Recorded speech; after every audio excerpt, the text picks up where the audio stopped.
All right. Good evening again, everyone. I'm Elizabeth Berthod, as I said, the Historic Site Administrator at Ephrata Cloister. It's my pleasure to introduce this evening's speaker, Michael Showalter, Ephrata Cloister's Museum Educator. Michael will be discussing printing done at the Ephrata Cloister, not for the community itself, but for others, in his presentation, At His Request Put into Print, Customers of the Press and Puzzles of Printing at Ephrata Cloister. And on that note, Michael, I'll turn it over to you to share your screen and begin the program. Thank you, Elizabeth. And I want to welcome everyone this evening. There will likely be questions generated on your part. I'm going to be posing some questions as well. Many of the questions I ask, in fact, I think all of them, do not have a true answer. But that's okay. This is a learning experience, and I hope a conversation. I'm going to try and keep myself in my time, but it could spill over a bit. And if you have a really detailed question, please do not hesitate to send me an email, and we can provide that information later on. This program really began back in the period of closure at the Ephrata Cloister, when I thought, well, it would be nice to create a virtual exhibit, sort of a story that could be posted on our website. We have two there right now, one on hidden knowledge and one on Ephrata's architecture. I thought this might make a nice addition to the virtual exhibits we have online. Silly me, I thought this would be easy and I could probably put it together in just a couple of weeks. Of course, I was absolutely wrong about that. And I have been working on this since the early part of February. And I hope that the virtual exhibit itself will launch in the next few days. So stay tuned to our website to see the full detailed virtual exhibit. I'm going to kind of go fast through some of the highlights this evening. Now let me see if I can share my screen and get back to the beginning.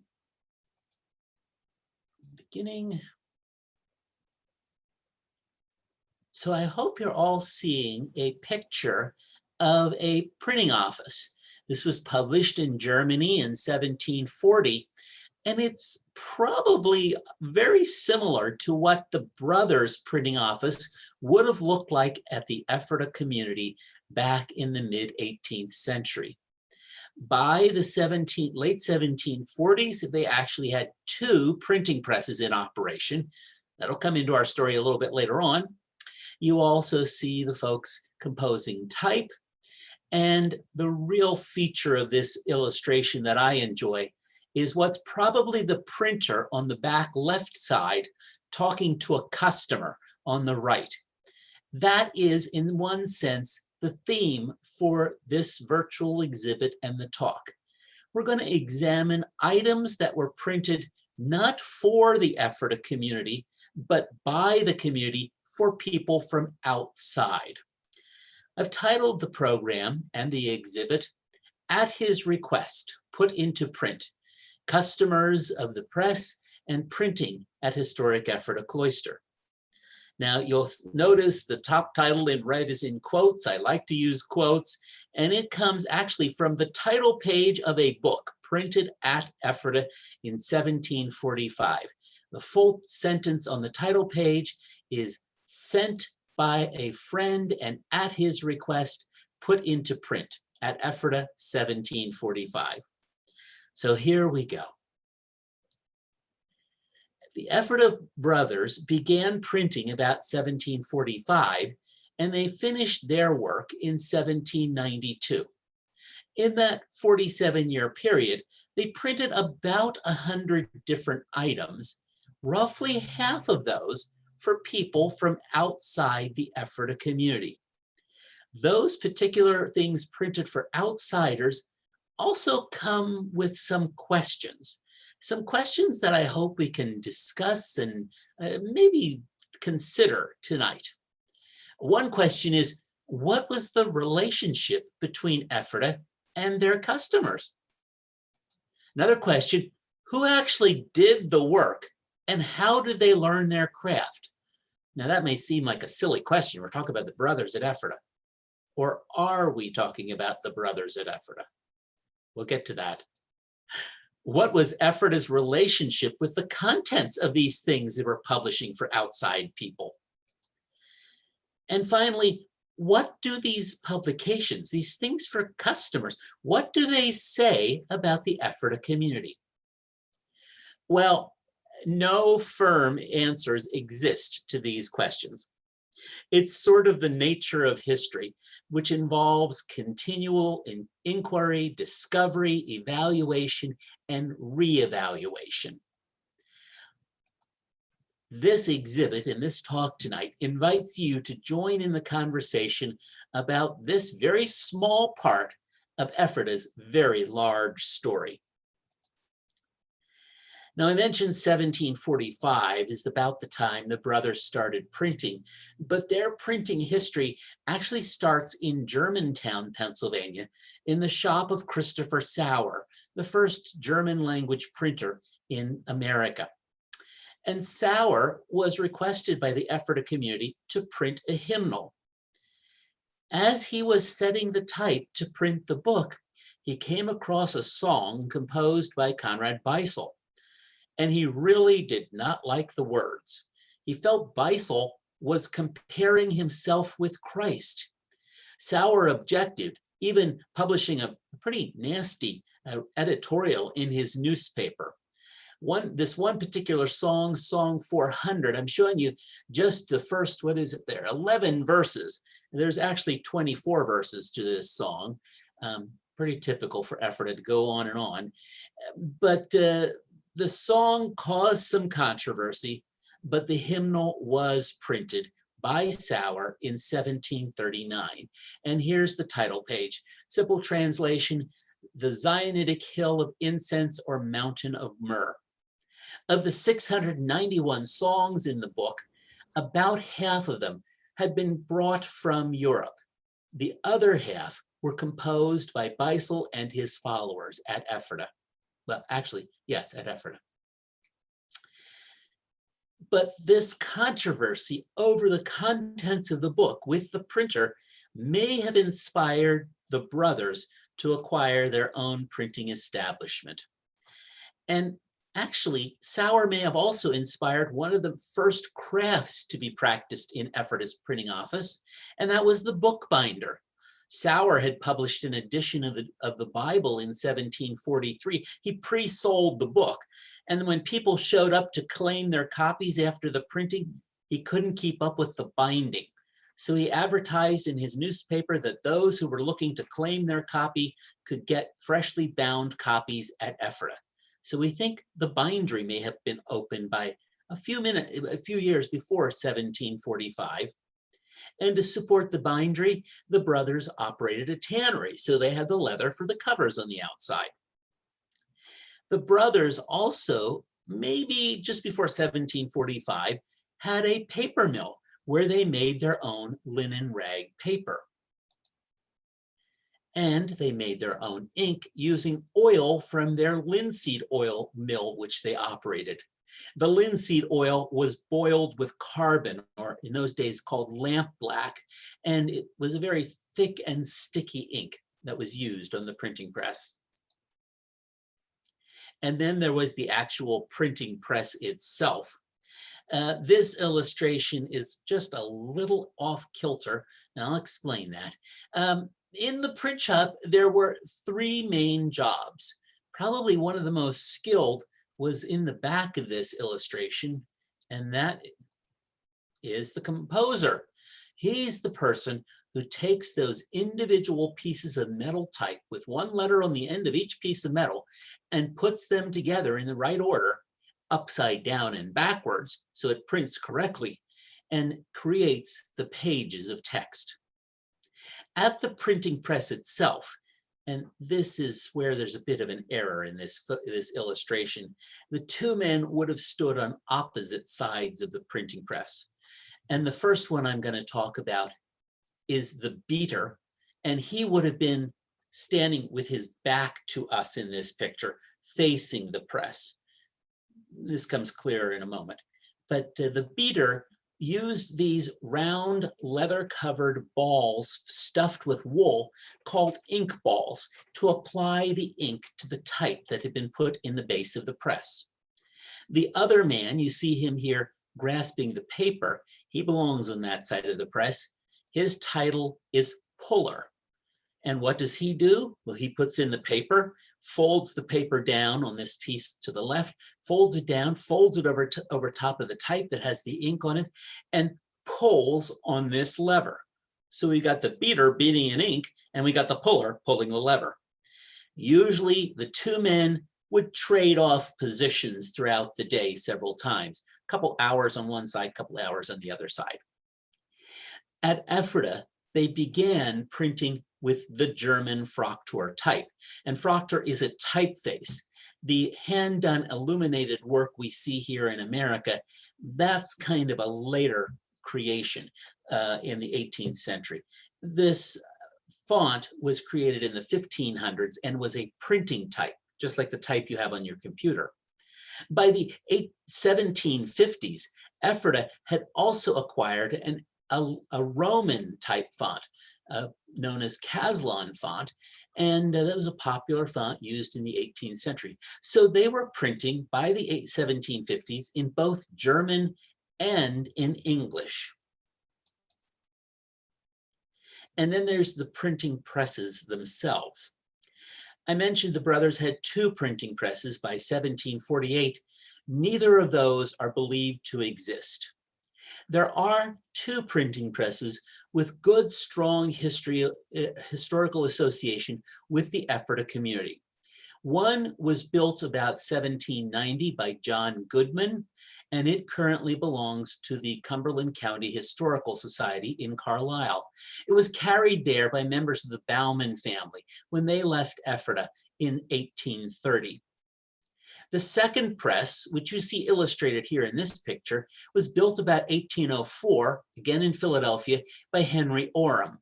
It too was used by the Bauman family in Ephrata, but they left it behind in 1830, and it remained in operation very sporadically in Ephrata until the 1870s, when it was given to the Historical Society of Pennsylvania in Philadelphia. It's currently on loan to us at the historic Ephrata Cloister, which is where you see it in this photograph. There is a third printing press that has sort of a folklore tradition as having some association with Ephrata, but we can find no evidence to prove that it was ever in this town. It was built in about 1814 by Adam Ramage, and it has a long, well-documented association with the Snow Hill community, a branch congregation of Ephrata that was most active in the 19th century. And currently it is at the Juniata College in Huntington, Pennsylvania.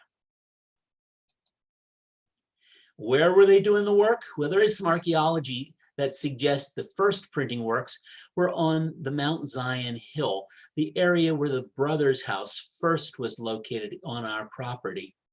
But by 1746, they had built this large building you see in the illustration. It too was the brothers' house. And again, archaeology gives us good indication that by 1746 or thereabouts, the printing was taking place inside this building. Who was doing the work? Well, Ephrata's records aren't very clear on that. Few names we can pull out of the records. Peter Miller or Brother Jabez, Brother Ezekiel Zongmeister. Zongmeister also kept a bit of a journal, and he mentions not only working at the press, but working with Jacob Goss Sr., Brother Jethro. He also mentions two young boys in the printing office. So we think there were apprentices working here. And finally, Brother Obed Ludwig Hocker actually identifies himself as both the author and the printer of the school book, which he published in 1786. Now, who were these outside customers? Well, there's a wide range of people. Ephrata and Lancaster County in Pennsylvania was a very diverse place. Right from almost the start, by the 1750s, the Lancaster County really was a miniature of all of the other colonies in terms of its diverse populations.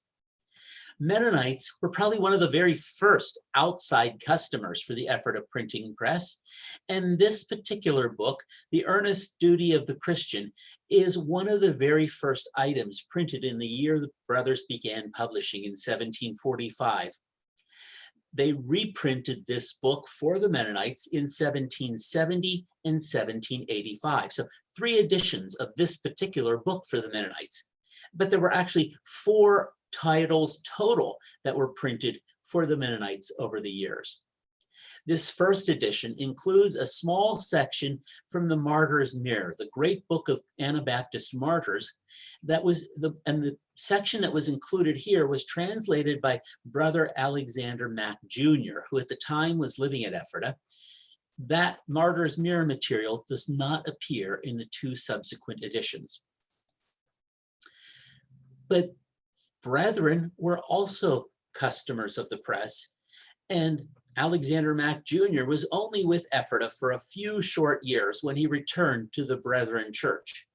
And by the 1780s, he had written and published this book, an apology or justification for the use of adult baptism in the church. And it was published here at Ephrata. Now, the Moravians, the Unitas Fratrum, as their formal name would be known, were just about 8 miles away in Lidditz, although the 2 communities did not have a very close relationship in the earliest of years. Following Beisel's death in 1768, things eased up a bit between the congregations. And this particular priest was printed for the Lidditz Moravian congregation on September 7th, or around September 7th, 1785. Now, we've known of the existence of this book, but when I began this research, no one really knew what it was about. And after doing some contacting with the Moravian Historical Society, I learned that September 7th is the international day within the church to celebrate the married congregation. And sure enough, when looking in the Lidditz records for September 7th of 1785, it specifically says that, quote, in the evening of the community, after the community worship hour, the married congregation was blessed with a few verses by the community that brought praise and thanks to the Savior in a liturgy of thanks. And that's exactly what this is. At the very top, you see the word liturgis or liturgy. It's the order of that service. It's really just 1 page folded in half, so four pages total. And the Lutherans made use of the Ephrata printing press. Several different items were printed by Lutheran, at request of Lutherans. This particular piece is the second item that this Lutheran minister, Johann Georg Bacher, had printed at Ephrata.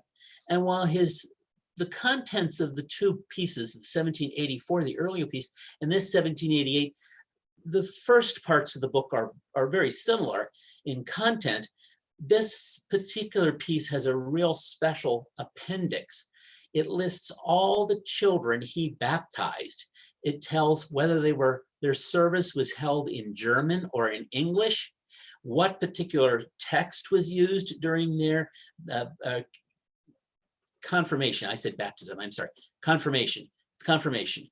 What text was used during their confirmation, and whether or not that person has since their confirmation been married. So there's some great genealogical information. There's only 1 known copy of this volume in existence. I mentioned they began printing in English, and the Society of Friends, or Quakers, may have been some of the first customers. And this particular book was printed, the earliest thing we know printed in English at Ephrata, 1754, called Scripture Instruction, digested into several sections by way of question and answer. The author, John Frame, was from London, and he had actually published the book in 1713 in London. So the Ephrata printing is a reprinting, the first of its kind in America. And a little note right inside the cover says it was printed here at Ephrata for the benefit of the little ones. The Anglican Church, today we would say the Episcopal Church, also made use of Ephrata's printing press. Again, another extremely rare survival is this family prayer book containing morning and evening prayers. It's really a sort of edited version of the Common English Book of Prayer. It was done at the request of the Episcopal minister here in Lancaster County. His name is Thomas Barton, despite the great error right on the front page. If you look at the bottom, it says William Barton. But when you turn to the inside, there's a little preface, and that's signed Thomas Barton, and that was his name. Now, a great question is, how much do these things cost? What are these people paying when they come here? Unfortunately, we have no business records that really give us answers. We have some clues, but no firm answers. And the one item we have clues on is this massive book, The Martyr's Mirror, printed at the request of Mennonites in 1748-49. It's 1,500 pages. It took 1,300 pages, 1,500 pages, 15 men, took 3 years to produce the 1,300 copies. And what did it sell for? 20 shillings, the equivalent of about £1 sterling. So what does that mean? Well, looking at what we think most people were earning here in the neighborhood at the time, a worker was probably working, a male worker was probably working 2 to 3, maybe even 4 weeks to earn that money. I'm sad to say that there was no equal pay in those days, and so women were earning roughly half of what men would have earned. One other interesting clue was brought to my attention in the alms book kept by the West Conestoga Amish congregation. In the 1750s, a group of Amish folks settled along the Welsh Mountains in what today is Lancaster County and Earl Township. And the bishops, the leaders of the congregation, kept a record of congregational expenses.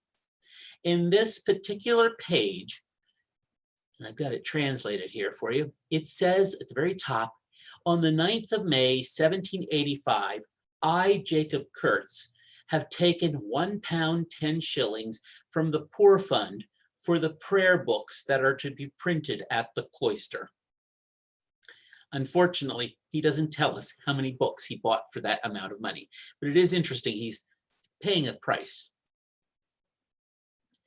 Now, not every customer came from outside of Ephrata, and there are 2 customers who were sort of in Ephrata, but their publications are a bit curious. And here's where some of the puzzles just start.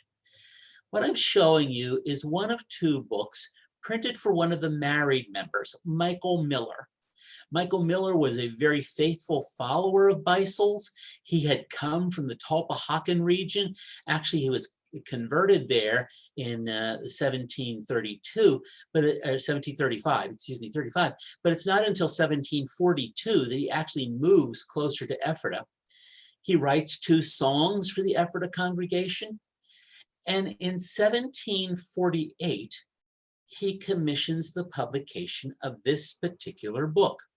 And this, in English, is a description of the Gospel of Nicodemus, sort of a apocryphal book describing the crucifixion of Christ as told through the eyes of Nicodemus. If you look very closely at the bottom, it says Ephrata at the request of, or printed for, M.M. Michael Miller, 1748. The very next year, he has another book printed. This particular book is called, excuse me, It's called The New Testament and True Prophecies by Hans Furmans. And he says he had gone to heaven and he had gone to hell and he saw both places, and he's now come back to earth to make witness to what he saw in those places. That's the general gist of the contents of the book. But again, if you look at the bottom here, verlegt or printed for Michael Miller. Now, look at those years, 1748, 49. Those are the same years they are printing the Martyr's Mirror. It took approximately 910,000 sheets of paper to print all the Martyr's Mirrors. And there were times the printers had to stop and wait on the paper makers. Paper makers couldn't keep up. So why at the same time are the brothers printing these two little extra books on the side? They've already got their hands full. Why are they doing two more books? Did Michael Miller make a contract to have these done before the Martyr's Mirror job showed up? Was there some sort of deadline to get these books printed? Or was this some kind of a donation that Michael Miller was making in a rather surreptitious and modest way? Was he actually helping to support the brothers by paying them to do some printing? Both of these books are extremely scarce. And in fact, the one on the right, the prediction book, is very, very, very rare. There's only 2 or 3 copies known to exist. So maybe there were never many copies printed, but they got a little bit of money for the work. Don't know. The other married member is Jacob Kimmel. Kimmel had come from Germany in 1751 to join the Ephrata community. When he arrived, he decided he didn't really like it here. He moved out to York County, but after 3 years in York County, his wife passed away, and he came back and lived the last 30 years of his life with the brothers in Ephrata. Now, when we look very closely at the bottom of this book, we don't see Ephrata.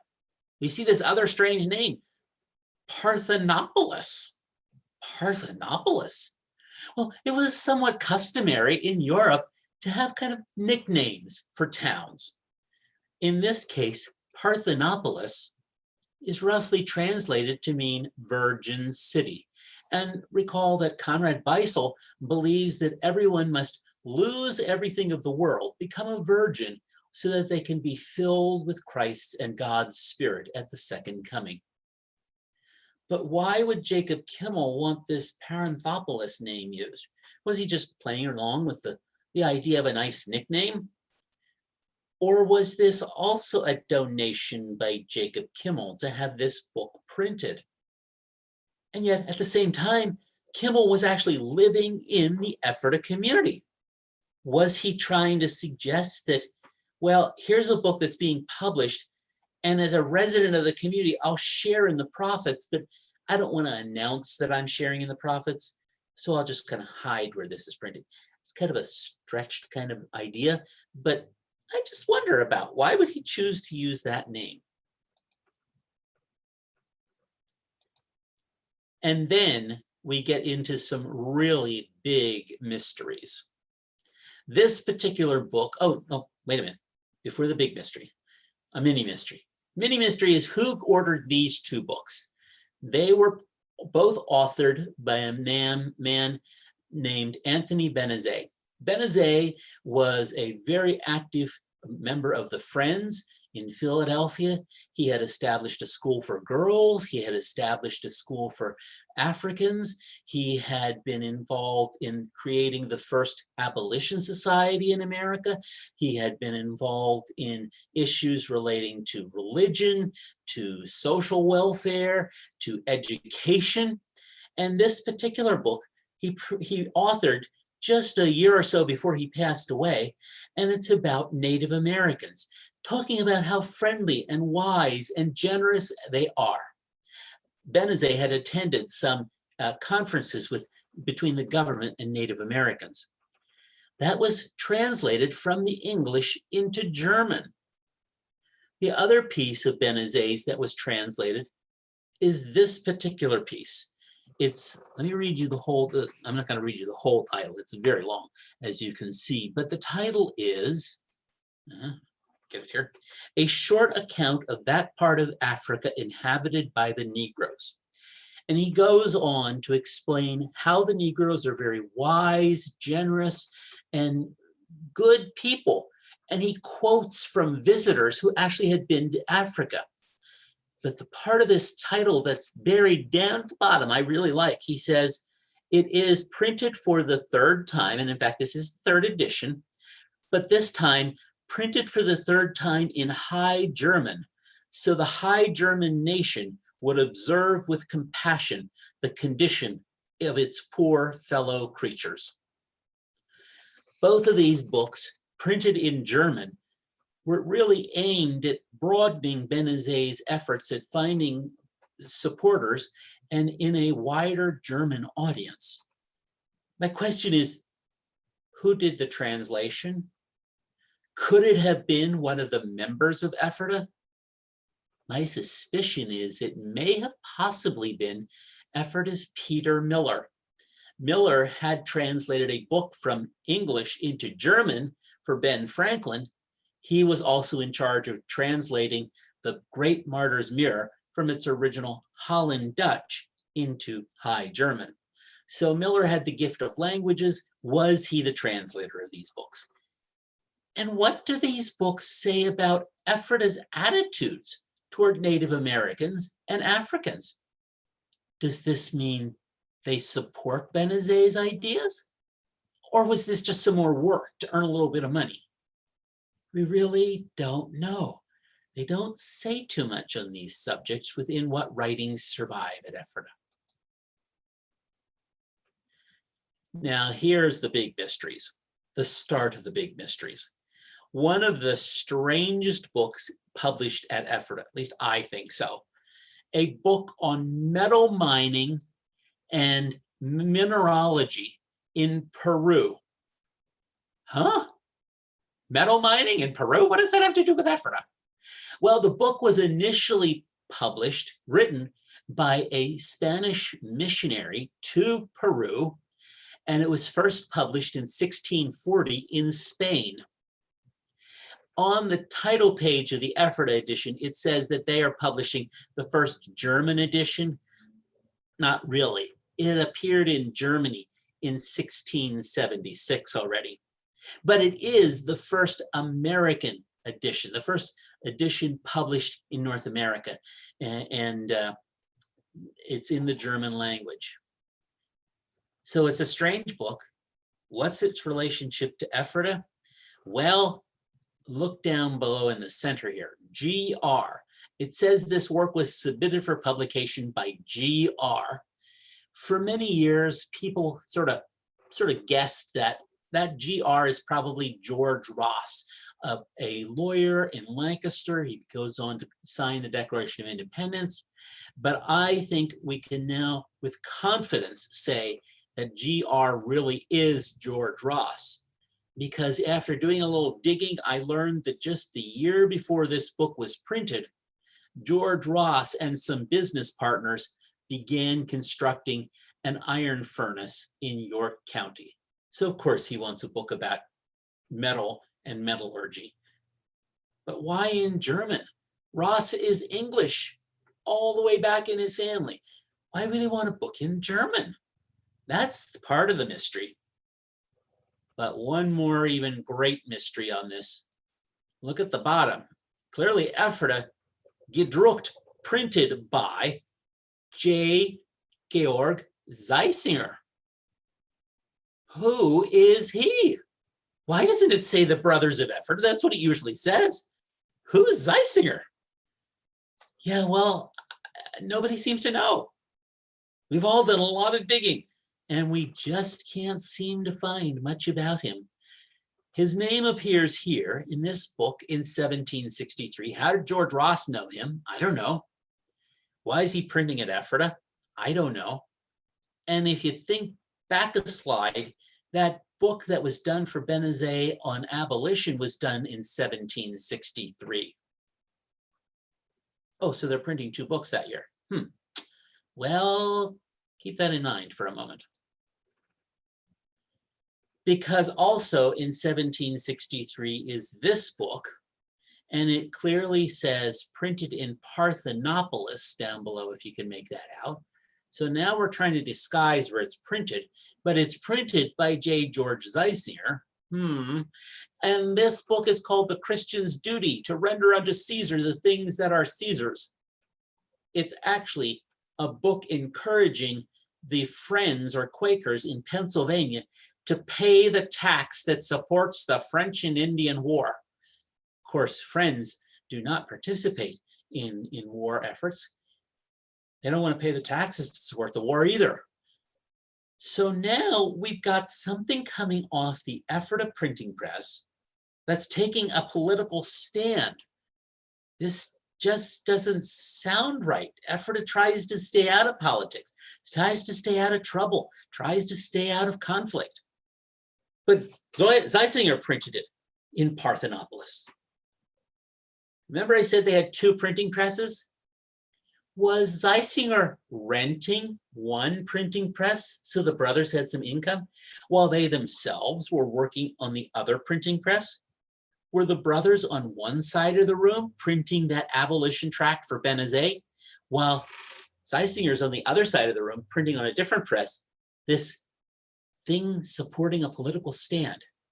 Oh, it gets better. No name or printer listed on this book, but it's a reprint of Benjamin Franklin's account of the Paxton Boys. If anyone is familiar with those, if you're not familiar with those, it was a group of basically vigilantes who came from the northern corners of what was then Lancaster County, what's today Dauphin County, and came down into Lancaster County and murdered the remaining Conestoga Indians, a small group of Native Americans living here in the county at the time. This particular book was written by Benjamin Franklin and published in Philadelphia. This is a reprint, but based on the type that is used here, we're almost confident that it was actually printed here. Again, somebody's taking a stand here. Is this Zeisinger at work? There's more. There's this particular piece. It clearly says Ephrata down below, so we know it's printed here. But its contents are so unlike anything else Ephrata would have done. It's called a letter from Battista Angelino, a pen name, for an English satirist. His name is John Shibera. And this was speculated that he was the author of this, but I think I've been able to prove it because I've been able to find exactly what it comes from in Shibera's work, and that is Letters on the English Nation. Its content, a severe criticism of the Friends of the Quakers, accusing them of being just downright bad people. This is not the kind of stance that the Ephrata community would have taken. There's even more mysteries about the book itself. It had been printed in Philadelphia, at least we think it's Philadelphia. You feel confident in Philadelphia. If you look closely though, it says printed in Carolina, but sold at the corner of Arch Street opposite the church burial ground in Philadelphia. Now, would anybody print a book in one of the Carolinas and then bring it to Philadelphia to sell? And then when you look at the Ephrata copy, it says instead, it says Ephrata, but it's been reprinted and sold by several storekeepers in the county of Lancaster. Again, it's typographical evidence that suggests that this was printed at Ephrata, but it says it's Ephrata. But I think it's Zeisinger. It certainly fits with his already published work encouraging the Quakers to pay their taxes, encouraging everyone to understand what was going on with the Paxton Boys during the French and Indian War, and now again criticizing the Friends. All part of a theme. Again, I don't have any business records to prove this, but I think it's a good question to explore. But Zeisinger wasn't the only printer that we can't quite identify at Ephrata. I'm showing you here a picture drawn by Howard Pyle in 1880 on his trip here to Ephrata. This is Ephrata, and in fact, that particular clock he's showing you there is still here in our collection. I can't put a name to the lady, although it might be one of the sisters living in the sister's house at the time, one of the widows. But the thing I love on this picture for our purposes tonight is over here, hanging on the wall, an almanac. And almanacs were probably, next to something like the Bible, a really great book to have in your house, especially if you're a Pennsylvania German farmer. It's going to help you with the weather. It's going to give you advice about seeds and planting and harvesting and raising animals. And Ephrata has an almanac. But this 1772 almanac says at the bottom, Ephrata, printed with the consent of the Brotherhood by Albert Conrad Rabin. Who was he? We never heard of him before. He doesn't really show up anywhere else. Who was this guy who printed this one and only piece at Ephrata in 1772? That same phrase, printed with the consent of the Brotherhood, appears at the bottom of this broadside, this single sheet of very skillfully laid out text. The story of this text is about the crucifixion of Christ. Several Bible verses at the very top and across the bottom, a very long discussion here between the character of the Holy Spirit and man. More text arranged as a path leading up to the hill where the cross is located. And again, at the bottom, it says, printed with the permission of the Brotherhood by a man named Jacob Matzenbacher. Who was Jacob Matzenbacher? Don't know. There seems to be a few clues that maybe he had some family in the Mannheim area. But this 1772 piece is the only piece with his name clearly identified on at Ephrata. I can't find him anywhere else in the country or Europe, so I don't know anything about him. There is a second broadside published the very same year, again by someone with typesetting skills. This is known as the Golden ABC, and you see the ABCs going down. Each has a little poem, which is sort of a moral lesson. A skillful typesetter is putting this together. Was it Matzenbacher? Perhaps. Then we've got some things that, well, we just don't know exactly who they were printed for. Here's a New Testament done in 1787, and it's not the more common Luther or Halle translation of the German Bible used in 18th century America. This particular version of the New Testament is based on the Froctor New Testament translation, the text created in Switzerland and favored by the Anabaptists. Was that the customer? Did they order the book?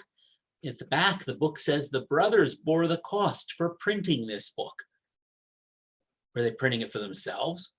Maybe, but I'm sure their Amish and Mennonite and Anabaptist friends really enjoyed having this copy. We also have the Pilgrims' Progress done at Ephrata. Now there are multiple copies of the Pilgrim's Progress. It's never been out of print since it was first issued, and it's available in at least 200 languages today. But at Ephrata, we did a German edition in 1754. For who? It's a very popular book among the Pennsylvania Germans. Did they do it for themselves? Or was there someone from outside needing a copy? And then Christmas. Oh, we enjoy Christmas, don't we? Except in colonial times, many of the conservative congregations did not celebrate Christmas, including the people in New England and the Friends. Here at Ephrata, they printed this little half sheet of paper, sort of a Christmas greeting not quite a Christmas card, but a Christmas greeting. I think one of the real questions is, and you see at the bottom, it says, Auf das heilige Weihnachtsfest, for the Holy Christmas Fest in 1769. One of the questions is, who was it printed for? Ephrata didn't celebrate Christmas. They were one of those conservative groups. But again, those neighboring Moravians were well known for their Christmas celebrations. Did they commission this book, this printing? We just don't know. And a mysterious piece that could have had many people commission its publication. Das Fromme Magdalene. And that roughly translates to the Pious Maiden. Now, this story, it's a very short little pamphlet, it's 8 pages. It's a story of a mother who encourages her daughter to remain faithful in the church. Again, at the bottom, you see Parthenopolis showing up as the place of printing, but we can tell by this woodcut, which was used on several other things here at Ephrata, that it was an Ephrata piece. This is the first time we believe this appears at Ephrata in 1772, this illustration.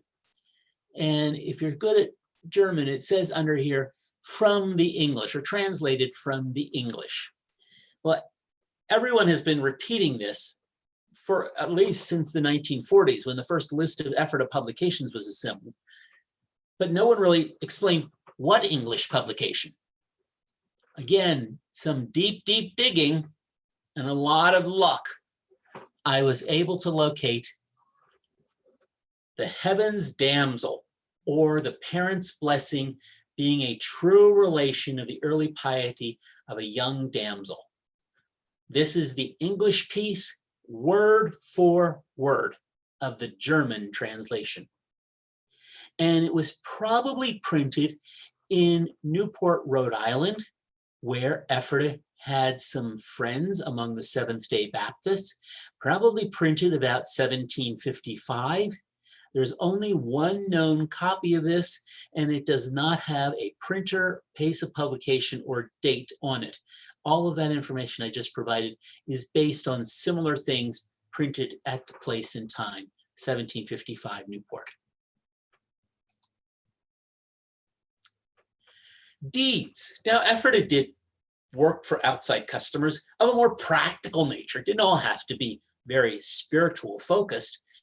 Deeds. They printed the deeds for many, many private individuals, just a deed for one person selling land to someone else, or for one person selling a town. So the original deeds for the lots in Millersville, in Newmanstown, in Lebanon County, in Hummelstown, up in Dauphin County. This particular deed is a Millersville deed. There's the Walter Newman, Yeoman and his wife Elizabeth are selling to Stefan Rolf in 1773. They're actually selling some land in Heidelberg Township, but these are the same folks who are selling land in Millersville.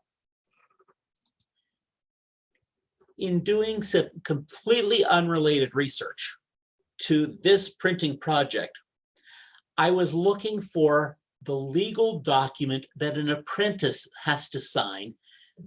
Apprenticeship was a legal contract.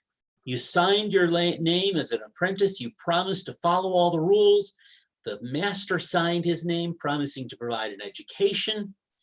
And it is a legal contract. So did Ephrata print any of these legal contracts? Well, I hadn't even thought of it until in digging around, I uncovered this document. It's an apprentice contract of 1768 for a young man named Philip Quick, who's apprenticed to George Long of Cocalico Township. And Cocalico Township is where Ephrata is located. And sure enough, when you look at those two top pieces, this indenture on a deed and this indenture on an apprentice contract, I feel pretty confident that yes, Ephrata was printing apprentice contracts in addition to deeds. There are numerous forms of this indenture heading piece for deeds. printed at Ephrata. And if you tune into the virtual exhibit when it goes up in a few days, you'll see a different example of a Millersville deed with a completely different header on it. And then there are these beautiful, colorful things. They look nothing like the artwork of Ephrata, because although they were printed here, they were commissioned by an outside vendor, an outside merchant, in a sense. And his name is Heinrich Otto. Otto was a school teacher, but he was also a scrivener. So he would fill in all of your beautiful forms for you in fancy lettering. This particular form, he even signed his name to. And he may have designed the birds and some of the flowers, birds on the sides and the band of sort of flowery, lacy design at the top. He may have designed that himself, maybe even cut the woodcuts that printed those pieces. The flowers on the bottom and all the color that you see on the page, Otto added by hand. When it came off the press, it was all black and white. Otto went around and added flowers, added colors, but his establishment of this form of Taufschein, or baptismal or a certificate, was a format with this horizontal layout, and the designs on the tops and the bottom and the sides became rather common into the 19th century. Just to show you again, those birds that and flowers, and you see a very fine wood, a black line, that was all printed, but then Otto adds all that color, and of course, he has his name on these. And he's taking this thing printed at Ephrata, and he's carrying it all over southeastern Pennsylvania. So he's carrying the work of Ephrata way far from the Ephrata congregation. Not only did he commission Taufscheins, baptismal certificates, he commissioned these very ornate things known as geistliche Irrgarten, or spiritual labyrinths, or spiritual mazes. And the idea of this is to take the story and turn it into a bit of a game. The story is about a man who goes walking in a garden and gets lost. And an older man, he encounters an older man there who explains to him that the key for getting out of the garden is to repent your sins and accept God. And so in order to read that story, you've got to turn the paper left and right and up and down, a real game, not only for this person who gets this piece of paper to read, but a challenge for the typesetter. Otto commissioned these, but they continued to be printed by other printers into the 19th century. This one from Ephrata is 1788. But again, a typesetter of skill. Was that Matzenberger? Was he still around from 1772? Was he still around 12, 14 years later? I don't know. Otto also commissioned house sagans, or house blessings. And there's a couple different formats to these. And this particular one has 12 smaller hearts surrounded by a larger one and two little bubbles of text below. In the case of these house sagans, or house blessings, all that's printed is the black letters. All of the shapes of hearts, all of the flowers, the angels at the top, that is all done by hand by Otto. But the typesetter had, again, set things carefully, especially to get these little hearts down here that are sort of slanted at an angle. So 3 pieces that are commissioned by Otto, and possibly some other printers, scriveners, printed here at Ephrata and circulating in southeastern Pennsylvania. One final piece that gives us many puzzles, called The Earnest Awakening of the Voice, composed into a hymn concerning the long-standing Great Comet, which first showed itself in the 10th month of 1743. This is a poem, or a song, about the comet that appeared in the sky in 1743. At that time, people still believed that comets symbolize something good or bad about to happen. Maybe a war, maybe a flood, mostly bad things. But it could be the symbol, the signal of a birth, or it could be a signal of some great momentous reward to come your way. Since the 1890s, there was only one copy of this book known to exist. It's in the library of Juniata College. But about 5 or 6 years ago, a second copy was located, and we were able to acquire it here at Ephrata. And while we now have 2 copies, they're not identical. The Juniata copy has 2 more pages than the Ephrata copy. Both books seem complete. Nothing seems to be ripped out. In fact, both of them seem to have their original thread sewing those pages together. So why is there an appendix added at Juniata that doesn't survive at Ephrata? More mysteries. Ephrata has a great and rich history of printing. We've just touched on a few of the sort of side things that aren't Ephrata focused, but they too provide some statements about Ephrata work. We can make some general statements. The work provided an income for the community, certainly a good thing to have. Ephrata's press was located on the frontier, especially in the earliest days, so it was a convenient place for people to get things printed. Maybe that's why some of those religions came here. They certainly didn't agree theology with Ephrata. Ephrata, as it declined after Beisel's death in 1768, they took on more printing for outside customers, a source of income to sustain the remaining celibates in the community. And the work found Ephrata members interacting with their neighbors, reflecting the diversity of early Pennsylvania. It was found not only in Lancaster County, but throughout the colony. Yet questions remain. Who were the craftsmen? You know, I asked that at the beginning, you thought it was kind of silly. Well, the brothers, right? Which brothers? We don't know them all. We don't think we know them all. And who was Matzenberger? Who was Rabin? Who are these people? What was the quality, the quantity of each title, and what did they cost? We don't know. Who were some of these unidentified printers? Zeissenberger, Rabin, Matzenberger, Zeisinger. And what was their relationship with Ephrata's printing office? What was the nature of the relationship between Ephrata community and their customers?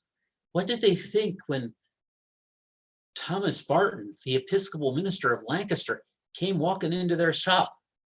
It certainly seems far removed from their rather pietistic German, some folks maybe odd theology. And what was Ephrata's views on the ideas contained within those pages? What did they really think of Native Americans? What did they think of Africans? What did they think when those things having some political bent were coming off their press? Well, as with so much of Ephrata's story, one discovery or answer simply generates more opportunities for exploration. A discussion of Ephrata's work for customers only starts, it really just begins to approach the larger subject of the community's printing and Ephrata's fascinating and complex history. Much more remains to discover and share. Thank you. Thank you, Michael. That was Now, very. can I have one quick second? Yeah. Before I turn everything off, I must acknowledge all of these wonderful people who have provided me invaluable support in this research. I need to call out specifically Jeff Bach for his assistance in translation of titles, Susan Fisher for her multiple proofreads of things, all the people at the other institutions, Franklin and Marshall, the Free Library, the Gettysburg Seminary, the Elizabethtown College, the Huntington Library in Santa Monica, the Juniata College, Moravian Archives, Muddy Creek Farm Library, the State Archives, the State Library, the Bruderschaft Library, the Pequot Bruderschaft Library. So these people, this could not have been done. Oh, I forgot to mention the African American Historical Society of Central Pennsylvania and Leroy Hopkins and Daniel Ness. And this is a lot of people already contributing ideas to these stories. but there's still answers we don't have. And every time I talk to one of these people, more questions keeps coming up. So just giving you some highlights, but thank you. Thank you so much to all of these people with their generous time and support to create this. Thank you. That's the end of my time. Okay, so that was wonderful, and really we, through Michael's reaching out to these individuals at the various collection holding libraries and museums, we've now made contact with these museums and hopefully can collaborate with them on some of their research projects in the future as well. So at this time, and I don't see any questions at the moment, a lot of thank yous. People enjoying the program. Fascinating research. Thank you. If anybody has any questions, we'll be happy to pose them to Michael at this time. I think I have questions, but it'd be hard to put them in a succinct sentence. Well, think about them and put my email's not up here, but if Lydia or you could type it in the chat box, everybody get my email. Or if you go onto our Ephrata Cloister website, look for the "Who Are We" or something like button. There's staff. There's a listing there of staff with my email. I have Michael's email in the chat box if you want to get that. You can, if you think of something later, you can email him there, or you can always email us at ephrata1732@gmail.com. Right.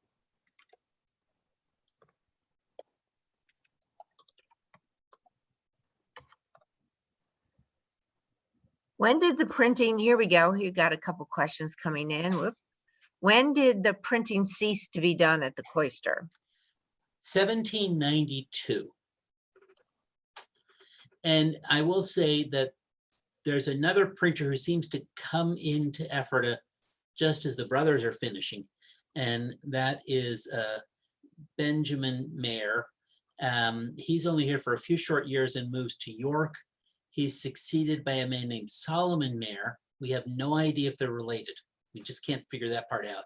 Solomon Mayer was here for a little bit longer, and then in 1800, the Bauman family takes over printing. Okay, and then we have another one. Is there, Doug wants to know, is there any evidence that itinerant journeyman printers used Ephrata's presses? I'm wondering if that's who Matzenberger, Matzenbecker, I seriously say Becker, it's B-E-C-K-E-R, the end. Matzenbecker, and maybe that Rabin, who did the almanac. I am wondering if they may have been either apprentices in training or itinerant printers, but their names don't show up anywhere else in the colonies that we know of printing anything else. So they either quit the business after they got into it, or they just, their things got lost. It's a good question. I also wonder if that particular piece that's encouraging children to remain within the church, that from the Magdalena, the Pious Maiden, it really encourages children to remain within the church. Was it printed by the celibates trying to encourage the householder children to remain? Was it printed by their parents encouraging the children to remain? It was done in 1772 when children are starting to migrate away from Ephrata. Was it done for somebody from outside Ephrata whose church has experienced the same thing? The children are migrating away. And could it have been some sort of a practice piece or audition piece by someone like Matzenbecker, who thought, well, if I print this thing that the people at Ephrata will really like and I do a good job on it, put a nice picture on there, maybe they'll give me a job. I don't know. I think these are all kinds of ways to explore. Okay, and James wants to know how many different fonts of Froctor type did they have? I know there's a large, very decorative, Sauer calls it Saban. There's a kind of a generic Froctor font. And then there's the English Caslon font. That's what I can think of. that piece that said this indenture that was on the deed and on the apprentice piece was probably a woodcut. And on the title page, there are two title pages to the Martyr's Mirror because it's really two books bound together.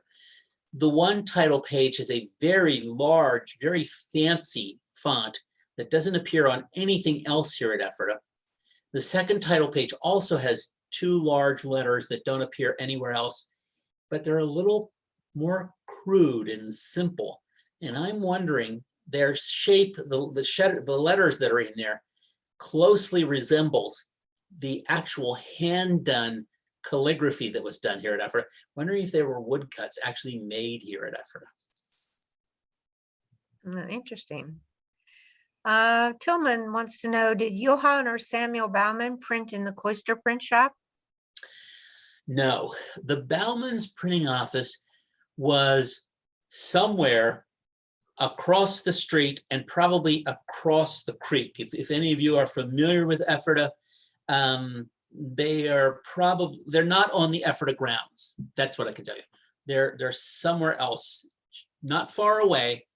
And it looks like they may have possibly, in the earliest years of their printing, been using a few pieces of Ephrata's printing type, but eventually they seemed to get their own printing type. I think the Ephrata type had been wearing out. The Mayers, who kind of bridged that gap between Ephrata brothers and the Baumans, mentioned Benjamin and Solomon Mayer, they don't seem to have any printing type within their printed pieces. Okay, and James wants to know how many books were painted by hand after printing?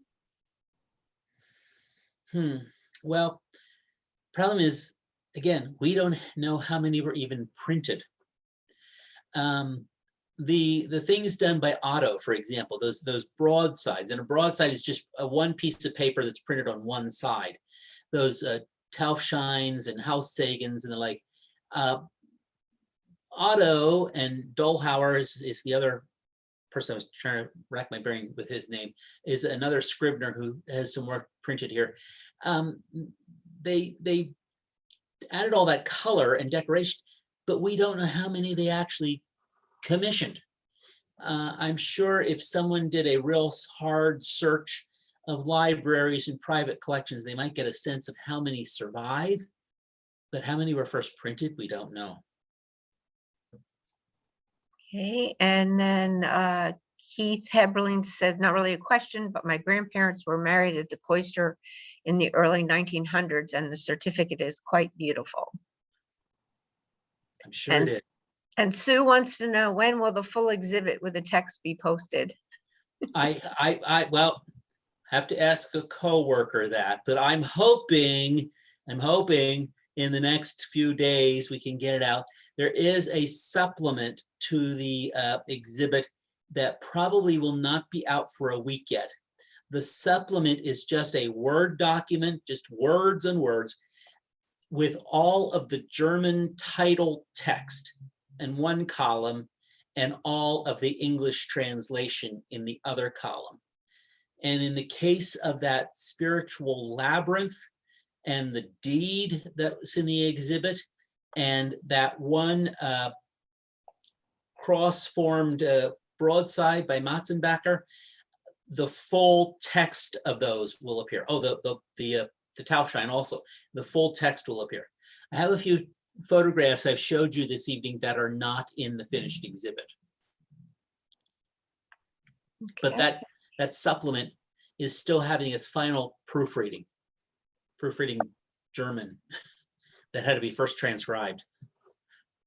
All right. Oh, very good. So I think, yep, that is, I think, all the questions that I see for now, and it is now 8:15. So we thank everybody for coming with us tonight. Michael, thank you for, yes, this was a massive amount of research and a wonderful program, and we'll all look forward to seeing that exhibit on our website, and we will be sharing the link for that through our Emma email notices in the future. I just want to remind everybody that our next program will be July the 8th the second Thursday in July. And Michael, do you know, you have the I do. schedule. I don't have I the do, I schedule. do, yes. And Mary Ellen Kuntz, who is the museum educator at William Penn's Pennsbury Manor, the reconstructed home of William Penn, she will be on with us, sharing some information about primary sources and the people who lived at Pennsbury and how you can use primary sources to learn about people from the past. Wonderful. So something to look forward to in July. I'll be sending that notice out about a week and a half, 2 weeks earlier. We'll look forward to seeing everybody then. Have a great evening, everyone.